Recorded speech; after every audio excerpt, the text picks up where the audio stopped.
My name is Davis Wardwell. I'm 18 My name years is old. Lisa My name is Hannon. Noah Blunt. I'm the student pastor here Trio at Northside. Quinn. I'm actually Charlie's cousin. David Thomas, here with Charlie. Austin Gregory. Thank you for having My me. name is Donovan My name is Jones. Micah Aver. I'm a student at Lounge High School. All right. Well, Mr. Charlie, you're going to lead us out here tonight on your Young Minds podcast.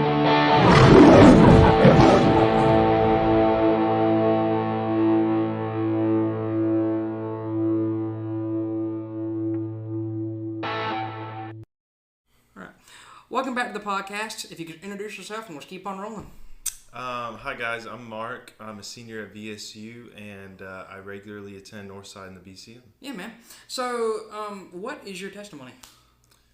Well, I grew up in a Christian home and I grew up learning about the Bible, knowing the right answers to things, and it was at a D-Now where basically the pastor who was preaching that night, he just asked the questions, and I prayed the sinner's prayer. It wasn't the first time I prayed the sinner's prayer, but it was definitely emotional during that time. But my life didn't reflect that, the decision I thought I made. Even though I left and I continued living my life through middle school and high school thinking I was a Christian, it wasn't until the summer after my freshman year of college at VSU when God really got a hold of my heart, right? Because I knew in my heart at that point that I wasn't following God, but he began to show me really how terrible the sin was in my life, and he showed me that despite my self-serving nature and the fact that I wanted to pursue things that I loved, that I was ending up just serving the sin in my life, and I couldn't let go of that, and so that's when I was convicted. I was in my bed crying, and I remember my dad offering the simple encouragement I'd heard many times before, where he just said that God's faithful to forgive you of your sins. All you have to do is repent and believe, and that's when I would say I truly believed in the promises of God. That's good. Yeah. That's really, really good, man. So, how did you come to NBC? Out of all the churches that are around this area, how'd you land here? Yeah, so I, a time after that, when I got saved, I really begun looking for a college ministry that I could plug into, because I'm from Ado, so I commute to and fro from VSU. And that's pretty far. Yeah, it's about 25 minutes. Yeah. But yeah, our church back there, I'd been going there my whole life, but we really didn't have a bunch of college group, and I was wanting to get plugged in. Yeah. So I went to, I think, Crossroads and maybe Cross Point. Yeah. But when I met Will at first at Northside, and he brought me up to the front row seat, he asked if I would like to sit with him. Yeah. It just kind of stuck. That's really cool, bro. I've been coming here for about 2 years now. Yeah. About 2 years. That's really cool. Yeah, and for one thing I've noticed, at least in a lot of churches, I don't think there's as many college ministries. There's a lot of youth ones, of course, but after that, I think a lot of college students are kind of well, where do I go next? They have to go straight to some of the adult classes or whatever, because I don't think, I know there's a lot, but as far as I know, not all churches have a college ministry, which I'm really thankful that our church does have one. Yeah, and sometimes it's just the logistics of it. If you're not at a college town, you're probably not going to have college students in ministry. That's true. That's how it was for me. I just kind of migrated Valdosta where I was going to school. Yeah, and Valdosta's growing, bro. So I'm not surprised that our churches have college ministries in them, because with how big VSU's gotten and everything. Dude, I see some of the buildings. I'm like, so that's part of VSU. That's part of. I'm like, oh, I'm still in VSU. With riding around and stuff because it's massive. And it's continuously growing. We were just talking about recently doing some outreach opportunities at the North Campus. Yeah. Because the campus, the main campus alone is pretty big, but we were thinking about extending the arm to North Campus and getting people there. That's good. That's really good. So, what got you interested in the Northside Choir? Oh man, this is a good story. Good. So, I guess my number one interest was food at the moment. Oh my gosh, that's good. I really don't remember the time frame. I want to say maybe it was last year, kind of heading into the fall. But I heard the choir had donuts, and so I turned around, and before going into the main service, I was like, I'm gonna walk up these stairs and snag a donut real quick. And I think one of the choir members, after I was walking up there, I asked if I could have a donut. He said yes. I took it, I bit into it, and then he said, now you have to come to choir. And so I was like, okay. And I just kind of walked on. That's funny. That's hilarious, dude. I hope that person, whoever that was, I hope they listen to this now because that is hilarious. Yeah, I've had a couple people get a kick out of that because I ended up doing the mission trip to Mexico, which is really cool. And I was telling someone all that could have started from just going for that donut, really. So. That's right.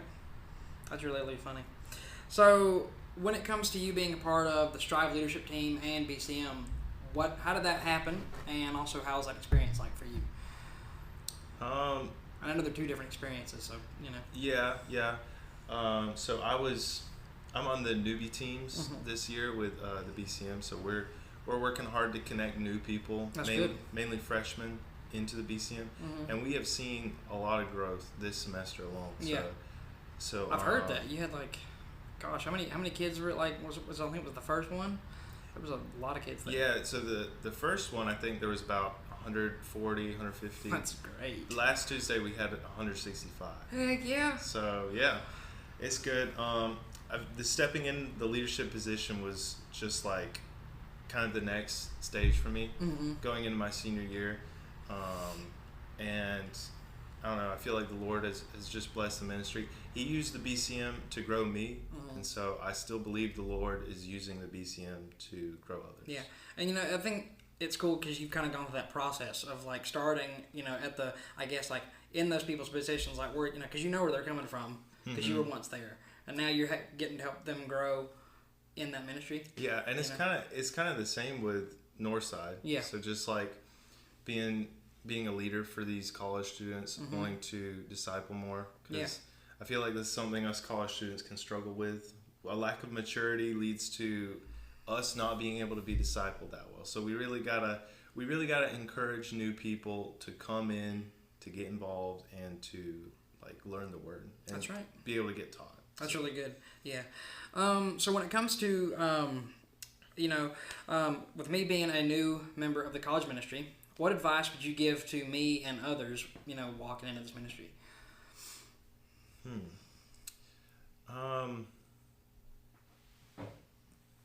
You gotta think about this one, don't you? Yeah, I'm thinking about this one. Yeah, you're good. Yeah. For the record, I didn't look at any of these questions. No, before. he did not. No, he did not. So, yeah, so that we might be having to think for a minute, but I'd say make sure you're not doing it for your friends. Yeah, ultimately, that's good. Because whenever I came into the BCM, I made a lot of good friends, sure, but it took some figuring out to realize that it's not about connecting and having a great time. The ultimate purpose is to know Jesus and share his love. That's right. So I would say be a friend, make friends, but understand that God comes first in everything. That's good. Be intentional about it. Yeah, that's really, and I think, even for some of the, when I was still in youth, that for the seniors and all that, we have to be more intentional about that. Either, anyway. Yeah, you get comfortable, so you gotta keep going to talk to new people. That's right. Yeah. So when you look at young people today as a whole, so the youth college, as a whole, do you see hope, or are you worried about the future? Oh, I think you asked David this question too. I did. Yep. I see a little bit of both. Yeah. I think that was his answer too. But man, whenever you find someone like your age who's just passionate about Jesus, passionate about Christ, and has a testimony, it's really encouraging. And I've been encouraged by a lot of people, both at Northside and the BCM, and all over really. Yeah. And when someone's curious and wants to know more and is learning, you can't help but just see God at work there. Yeah. So there's definitely encouragement. I heard about the thing going on in, I think it is Ohio State recently, I don't know if you've Maybe. heard. I don't know if I've heard about that. I think they had like a revival service or That's something, cool. and there were like thousands of people out there. Yeah. But you know, on the flip side, sometimes you'll get your disappointing moments when like people just don't want to hear the truth, no matter which way you present it, and like ultimately you got to realize this, like the Holy Spirit's job to convict, and then That's right. Christ offers the salvation, so we're just here as messengers. Yeah. But definitely a lot of hope. Yeah. And this is not actually a question that is on the sheet, but I just came up with it so in my head as we were talking. So, you know, has there been like any cool moments that you can think of from like, you know, with you being a Strive or the BCM that just kind of like blew your mind, like, you know, how God was working? Like, you're just like, okay, God, that was really cool. Like, Yeah, I've seen.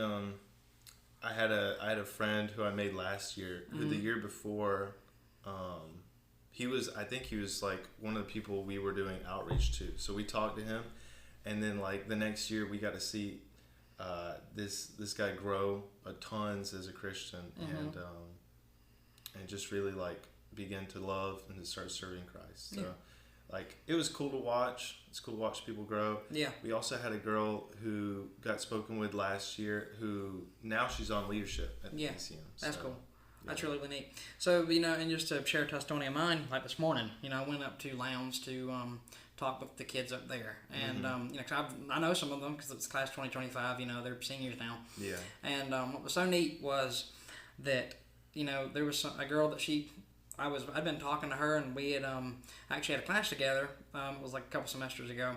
Oh, so And- is she your age? No, she was a year younger. So, Okay. because she didn't graduate with me, she's, you know, a grade behind me. Okay.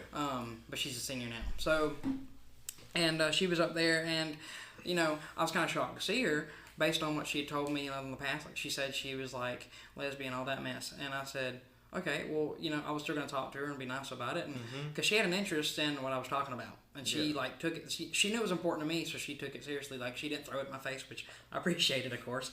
Yeah. And, you know, what was so crazy about it was that she didn't come to the first one because this was the second one this morning they had done of FCA for the year. And I turned my head and she's right there, and I'm like, and I asked her, I said, did you know I was going to be here? She's like, no, I didn't know.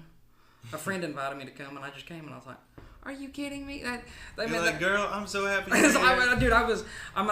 was containing myself, but I was like, oh my gosh, that's so crazy. Yeah, and it's wild how like sometimes the people who we think are like maybe too far gone for some, who knows why, even though we know truly in our hearts they're not. It's amazing to see how the Lord will just prove you wrong sometimes, and he'll be like, actually, I'm at work, so Yeah. So you need to give me the respect. The amount of times that God's proved me wrong, I'm like, well, God, you did it again. You proved me wrong again. Thanks. You know. Yeah. But the amount of times I'm like, and you know what? That's the one time I don't mind it, because it's that, you know, it's usually the plan's usually better than mine anyway.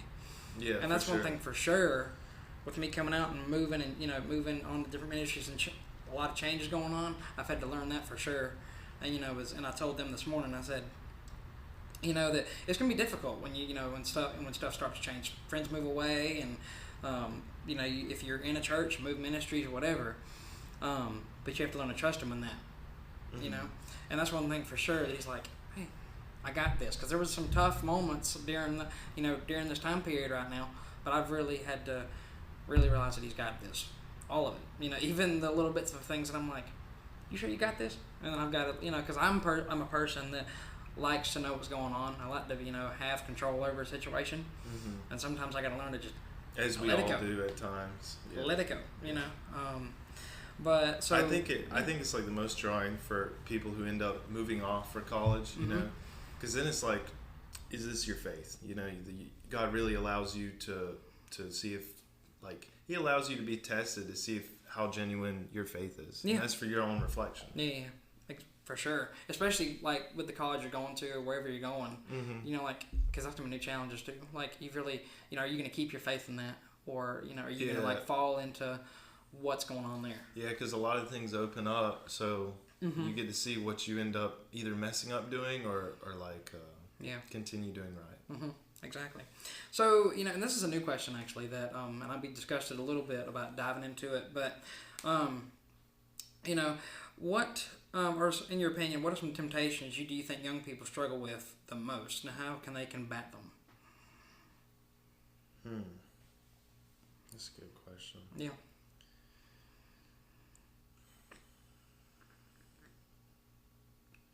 Okay, I'm thinking about guys here. Okay. Right. Yeah. I think I know where you're going with this, but yeah. Well, yeah, you probably do, but well, something that can happen is like we get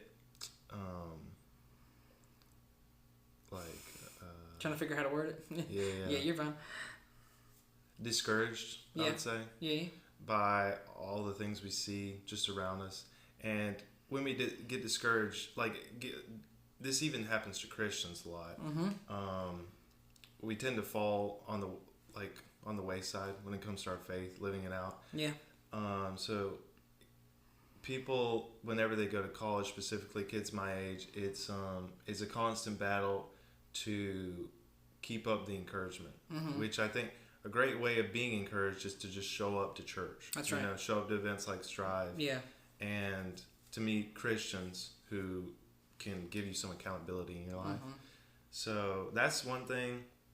Another might be like the basically rampant lust that goes along with like everything online nowadays. It's practically ingrained into social media. Yeah. It's part of what gets people on there. So I would like strongly recommend that you just search out if that's happening, and if it is, pray about it. Number one, and then number two would be to put fences in the way of you being able to look at that stuff or even do worse. Yeah. So like put up barriers for yourself, like maybe make it where you can't visit a certain website or you can't log on to an app for more than 30 minutes or something. Yeah. But just being mindful of that. And I think with that comes, like, for some, just a phone addiction. Like, being on, the temptation of just, oh my gosh, where's my phone at? I've got to be on it. Like, Yeah. And I know that many, like, I will say this, look, I'm not perfect about that either. Like, many of us fall, into that, because a lot of people are on their phones all the time, Yeah, nowadays it's like a phone is just an extension of the body or Yeah. the soul even. Some like- people are so attached to their phone, it's like part of their soul sometimes. It's like, I've seen literal panic attacks. Like, they're like, oh my gosh, where'd my phone go? Oh my gosh, like, and I mean, I've not gotten to that point, but, I do see where they're coming from, because, a lot of their, some people, they obsess over, like, the likes and stuff like that on social media, and they're like, that's their life.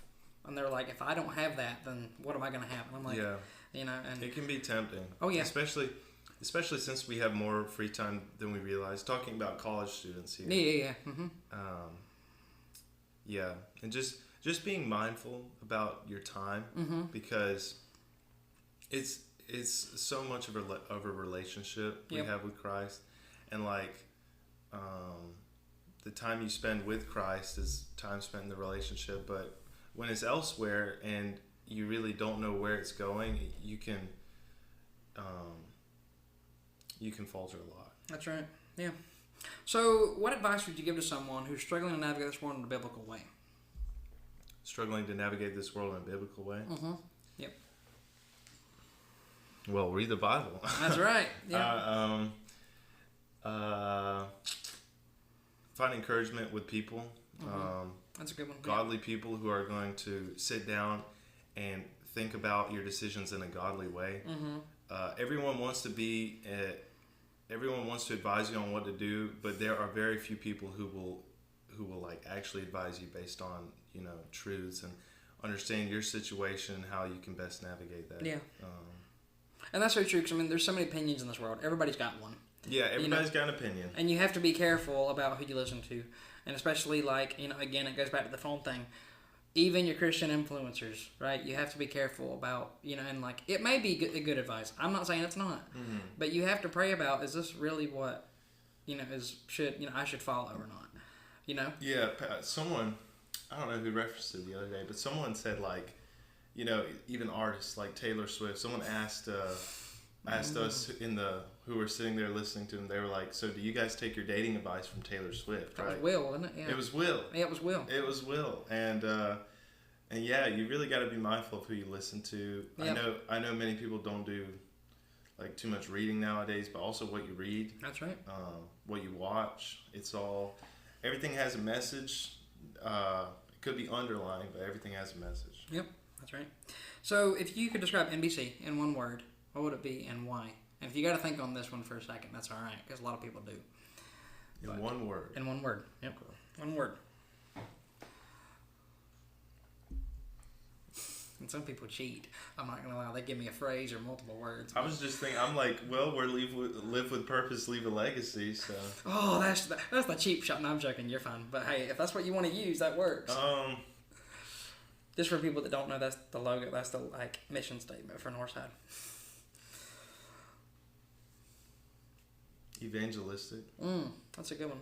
Yeah, Will's been speaking a lot on his heart for just sharing to people who are having people who are working sharing, and also people who are going to college sharing, just sharing their faith. Yeah. And being authentic about it, not being like talking at people, but just having a heart for others. Yeah, that's really good.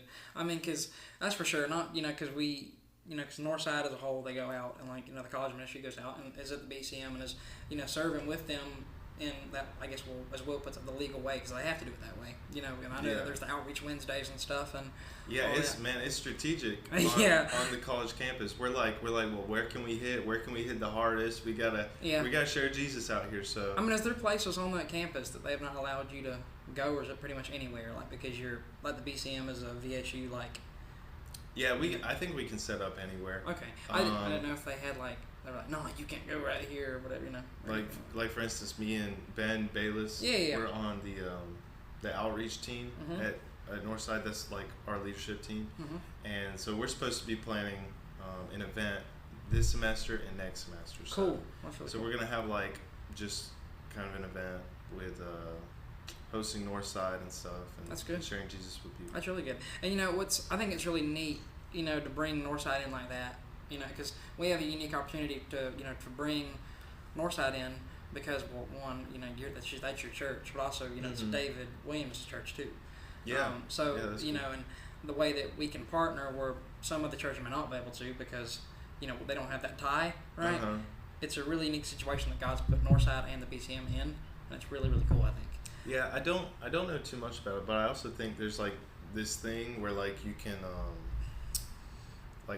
host a building or something. Yeah. With the buildings on the VSU campus, you can claim one. I don't know how it works, but I think you can set up booths there and stuff if that's your building. That's cool. Yeah. So, what is your life verse, and why is it important to you? My life verse. And you got to if you have to pull your phone up or anything, that's fine. I don't mind, but. Well, I've been doing some scripture memorization, and one that jumps out to me is Jeremiah 29:11. Dude, same. Yeah. That's been, in fact, I haven't said much about it because we're not done, but me and Gavin McCracken, we're working on a short film, and we're trying to teach that verse through that short film. Really? Yeah. Mm-hmm. Wait, how long do you think the film's going to be? 2 minutes long. Oh, okay. So it is a short film. Yeah. I've heard short films before, and they'd be 25 minutes. I'm like, how's this short? No. It's trust me, it's going to be short. Yeah, it says, "For I know the plans I have for you, declares the Lord. Yep. Plans for welfare and not for evil, to give you a future and a hope." Yep. And that's one that I've had to help hold tight, especially like I said earlier with the changes and everything going on. I have to learn that that my future's already written. He's already got it planned, and I have to remember that. For sure. But that's all the questions I have. But is there anything else that you want to add? Any words of encouragement? Anything to anybody else that you want to say or anything like that?